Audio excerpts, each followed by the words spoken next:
Elon Musk is officially leaving his role at the White House, creating uncertainty about the future of his attempts to cut the size of the federal government. Fox's Connor Hansen has more from New York. This is the chainsaw for bureaucracy.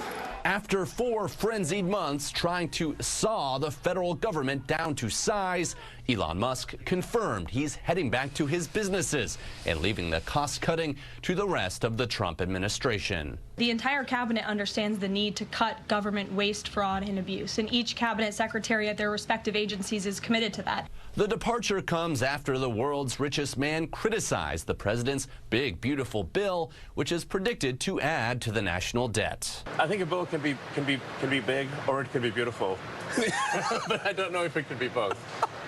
My personal opinion. The president defended his key piece of legislation, saying it will lower taxes, but only if it passes Congress. We have to get a lot of votes, so we can't be cutting. We need to get a lot of support, and we have a lot of support. We had to get it through the House. Musk and his team laid off thousands of government employees, but hit resistance. His original target of cutting $2 trillion in spending dropped to $150 billion. With the massive budget bill now in the Senate, the House is expected to introduce another bill to make some of the DOGE cuts permanent. There's about $9.5 billion in cuts, a lot of stuff that Elon and the DOGE team was working on. The White House says other members of the DOGE team will remain as permanent employees throughout the government. In New York, Connor Hansen, Fox News. A federal judge is extending an order blocking the Trump administration's attempt to bar Harvard from enrolling foreign students. Fox's Alexis McAdams is in Boston with the story. Members of the class of 2025 from down the street, across the country, and around the world, just as it should be.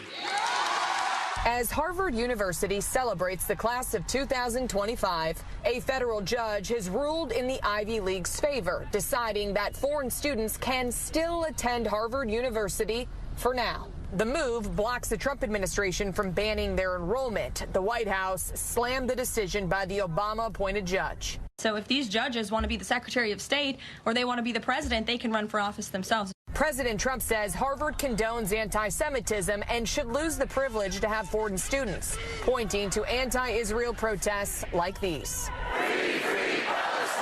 Harvard says it's being unfairly targeted, now using President Trump's words against him. Highlighting this Truth Social post in court documents, reading, Harvard has been hiring almost all woke, radical left idiots and bird brains who are only capable of teaching failure to students. As the legal battle continues, Harvard's keynote graduation speaker, Dr. Abraham Verghese, an infectious disease specialist and migrant himself, telling grads they are facing unprecedented times. A cascade of draconian government measures has already led to so much uncertainty, so much pain and suffering. So the battle didn't stop inside that courtroom right behind me. The Trump administration and Harvard University continue to battle it out. Now the State Department is hammering the Ivy League schools, saying it will look at every single visa connected to Harvard and could pull it. Reporting in Boston, I'm Alexis McAdams, Fox News. Hundreds of thousands of Chinese students are now in danger of losing their legal status in the U.S. This comes as the State Department threatens to revoke their visas. Last year, about 277,000 Chinese students attended universities in the U.S. China says this move disrupts long-standing cultural exchanges. The U.S.'s unreasonable decision to revoke Chinese students' visas under the pretext of ideology and national security seriously infringes upon the legitimate rights and interests of Chinese students.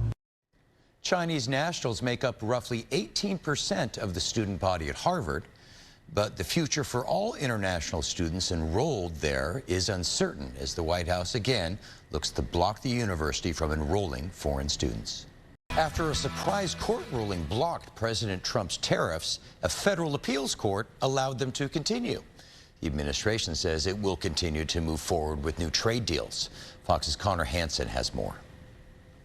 President Trump's sweeping tariffs are back on thanks to a ruling by a federal appeals court. It comes after the U.S. Court of International Trade threatened to stop or delay most of the reciprocal and baseline tariffs announced earlier this year. Last night, the Trump administration faced another example of judicial overreach. President Trump has been using an emergency powers law to impose tariffs.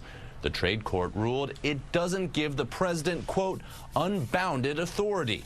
But the administration says it's confident its plan will work. We are very, very confident that we're going to get this positive result, and we're even more confident that we're going to win in the end. You got to understand that Jameson Greer, the U.S. Trade Representative, is the smartest trade lawyer on earth, and that he chose this as the best option. The White House says the court ruling did not delay any of its pending trade deals. It's holding talks with Japan and expects a delegation from India to come to Washington next week.